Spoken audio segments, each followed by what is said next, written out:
Pasalamat sa patuloy ninyo na pagdarasal para sa kalayaan ni Pangulong Rodrigo Duterte. Maraming salamat po sa inyong dasal araw-araw.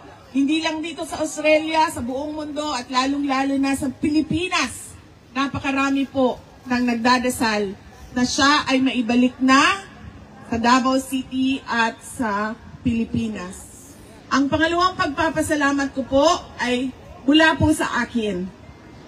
Papasalamat ako sa suporta ninyo, sa tulong ninyo, sa kampanya ninyo, sa boto ninyo para sa akin noong halalan noong 2022 at sa patuloy ninyo na pagtitiwala sa akin kahit na marami ang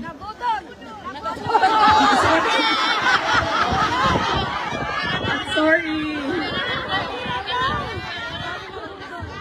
Tapusin ko muna yung pagpapasalamat ko, mama. Sagutin kita.